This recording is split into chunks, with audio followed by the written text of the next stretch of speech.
Hello again, everyone. Welcome back to the channel. Comic Kid here, and today we have some guests on the channel. I'm sitting here today with my good friend Shoaib and my other good friend Jordan. We recently just saw the new movie The Lighthouse, starring Willem Dafoe and Robert Pattinson, and we have some pretty differing thoughts. Like, what did y'all think of the movie? Hey, Shoaib here. I really liked it. I think I liked it more than you two. I think it's probably because of... I mean, it is a pretty artsy movie. It is very artsy. Yes. Yeah, we'll agree. Yeah. I feel like I'm used to a lot more artsy stuff. Weird artsy stuff. Very, out there stuff. I mean, you watched a lot of Twin Peaks. Yeah. So. Twin Peaks is really good. This is Jordan speaking. I actually didn't hate the movie, but neither liked it, but we'll go further in explanation as we kind of go on. Yeah, I feel like, I don't know, there's things that I liked about it, but I'm not sure if that made it a good movie or not. For those of you who don't know, this is the same director who did The Witch, and I haven't seen it. Have you guys seen? No, I have not. No. Okay, so from what I've heard about The Witch, it's kind of in the same vein, where it's like really kind of confusing. I could totally be wrong, but I mean, this one, in my opinion, this movie was just like so confusing that it just like so much is left open that there's not really any sort of like plot or stuff like that. Like I feel like you could argue absolutely any point as to what actually happened in this movie. Like, what do y'all think?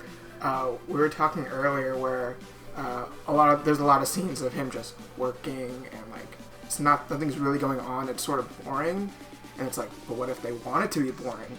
So it's like you're there, experience boring things. Just like monotonous work. I mean, and yeah, we were saying, like we were talking about this. There was a lot of boring moments in this movie. I mean, I would say a good, 50% of the movie was not a lot happening.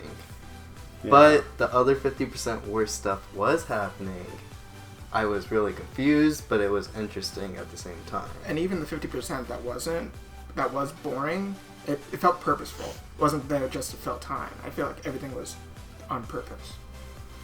Yeah, the point of the movie is, or I guess like kind of getting a little spoilery here, is you're slowly going mad with the characters, but for, I don't know, like I guess like for watching these two slowly go mad over, a 2-hour period, like I don't know if they needed that much just like work. Like I could have done with like a little bit of like just a montage of work. I felt like a lot of it could have been cut out. You could have just simply like shown me in a much shorter amount of time that yes, he's working, it's the tedious day-to-day type stuff, and so on and so forth. But again, that's just my opinion. If someone hadn't watched the movie, what is the movie about? I'd have no idea what to tell them this movie is about. It's like about two guys at a lighthouse doing lighthouse stuff. Doing lighthouse stuff, yes. And you get the point that they're both going crazy. Again, to kind of get into spoilers, you're not sure if Willem Dafoe is, like, if he started off crazy or if he also slowly got crazy towards the end. But, like, I mean, the whole thing is just these two dudes hanging out doing the day-to-day jobs at a lighthouse, and some weird stuff is going on. There's definitely some, like, Lovecraftian elements to it. There's definitely a lot of, like, Greek symbolisms and, like, callbacks to Greek mythology there that are pretty obvious, and that's definitely one thing that I totally respect about the movie. But I don't know if all those symbolisms and like callbacks to anything are enough to actually like make it a good movie. And one of the main things that this movie needed to work on, I think, was the audio. Oh, for sure. Like there was several moments where William Dafoe was unhearable, and his accent was so thick. Yeah, I couldn't really make out what he was saying 90% of the time, and I'm not sure how this got past like the initial like showings of why didn't they just have subtitles and like the movie straight up. They already had it in 4:3 in black and white. I think adding subtitles, it wouldn't have felt out of place. For sure. And, like, maybe if you could understand what Willem Dafoe was actually saying, you might get a lot more, like, literal text out of the movie. Like, because I'm pretty sure he filled me in on, like, if you had understood what he was saying, you could interpret the movie a whole different way. And then there's the devil's advocate part of me where it's like, maybe it's supposed to be unclear. Maybe you don't know what he's saying. It's on purpose. But most of the stuff he's already saying is like weird fisherman sayings and stuff. So it's like, even though we won't really fully understand the sayings, just us being able to hear it and try interpreting it is what could have made it slightly better. So now to kind of get into like full-blown spoilers, like, again, like, it's kind of hard to just like talk about the movie. There's the whole part where he finally gets into the lighthouse, or like the actual like light at the end, and he clearly sees something, and I guess this is where it goes like heavy into the Lovecraftian stuff, because like Shoaib, you were saying that like the whole point of Cthulhu is that he like slowly drives his victims mad, right, and this, that, the other. You definitely get that in the movie, and then by the end, as soon as Robert Pattinson's character actually like discovers what it's been that's like the end goal for him, he suddenly dies. Right. So, and speaking about Robert Pattinson, we didn't talk about this earlier, but I think the best part of the movie by far were the performances from Willem Dafoe and Robert Pattinson. Oh, for sure. I can't believe we missed that. That alone makes this movie worth watching. Mm-hmm. That is true. Obviously as the only two actors, they really carried that movie. Really only main cast. Yeah, for sure. No, like, anyone who doubts Robert Pattinson's acting abilities for like the upcoming Batman movie like needs to watch this, because like the dude can act. Like, he does a phenomenal job. Willem Dafoe does great also, and again, great performances all around. But again, not sure I liked the movie. Now, if you could give it a score, like out of like 1 out of 10, like 1 out of 10 being the best, obviously. So, factoring like as an art piece,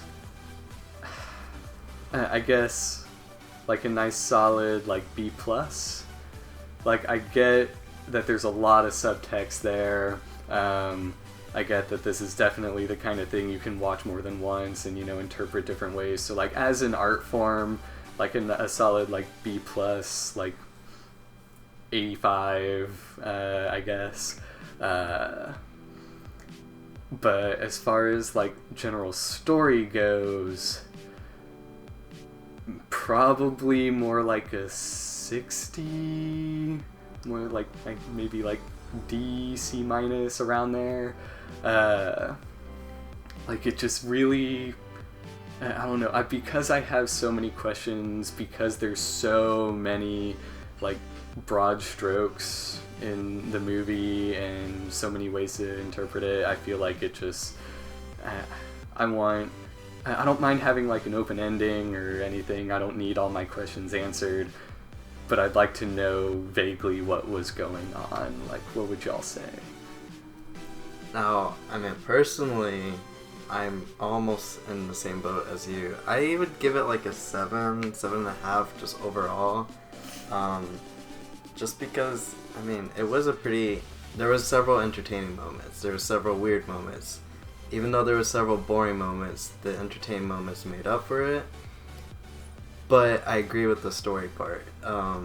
Now, there are several moments where like you see a tentacle and you're like, oh man, maybe it is Cthulhu. Or, as the awkward scenes that we saw in the movie, the many masturbation scenes we saw. How could we forget? Like, how could we forget such a necessary scene in the movies? But yeah, I mean, the story, I don't fully know what I watched, and I know that's kind of the purpose of the movie. But at the same time, I think I should have had at least somewhat of a vague idea in one way or the other, whether it was Sailor Madness, or if it was Cthulhu, or if it was the mermaid, like, driving him insane. There was way too many, like, I don't even want to say options, because they weren't really even options. Like, they just kept on throwing stuff out there. Like, hell, it could have been Zeus at one point with the bird. Like, you don't know. Or was it Poseidon? I can't remember. I can't remember either. But, yeah, I think, as I said earlier, I'm a big fan of more experimental, out there, open-ended things. So I didn't really have a problem with any of the things like that in this movie. In fact, I like they went that way. So I'd probably give it, like, if I had to give a score, like 9 out of 10, or like A minus. If I had to do critically, I don't think I'm prepared to do that yet, because it's only been like 2 days, a day or two, since we watched it. I think it's a movie you have to, like, sit on for a while before you can actually get a real, like, opinion. Yeah, and all three of us have only seen the movie once, too, so... And it does seem like one of those movies, like many recent, like, artsy horror movies that have been coming out, you have to kind of watch more than once. Just to catch a lot of, like, details you probably missed, and... especially since you know, I guess, the twist, in air quotes, because I don't know if there really was even a twist in this movie, per se. Yeah, I don't think so. I think it was just gradual weirdness that grew and grew. Alrighty, guys, were there any other final notes y'all had? I feel like I covered everything I had to say about it. Yeah. I would say go watch it. If you like... if you can handle 4x3 black and white, I definitely recommend it. I mean, even saying I'm not a person who could really watch black and white movies, and I still went into it and still got through the movie. So I feel like a lot of people, even then, like, the two main actors are two big actors alone are worth watching the movie. So I feel like you should still watch it no matter what. But there are just so many things to talk about with this movie. It's like so hard to just figure out exactly what was going on, and for some people, you know, that's going to be right up your alley. For some people, you know, you're going to hate that sort of thing. Like my girlfriend especially would have hated this movie. She didn't even go with us, and I just know that she'd hate it. So I mean, we went with one other who was so excited because he thought it was going to be Lovecraftian, but because it was so vague, he ended up really hating the movie. Yeah, that's true. Because it gives you huge vibes in the trailers that seems like a Lovecraftian movie. So if you're going in, I mean, we're already in the spoilers review. It's not really Lovecraftian in my opinion. It may be, but again, like we said, it was so open. Like, yeah, again, you could argue that it was. You could argue that it wasn't. So, yeah. Alrighty, guys. Well, that's everything we have for y'all today. Thank you so much for listening. Feel free to click like and subscribe, and we will see you guys again next week.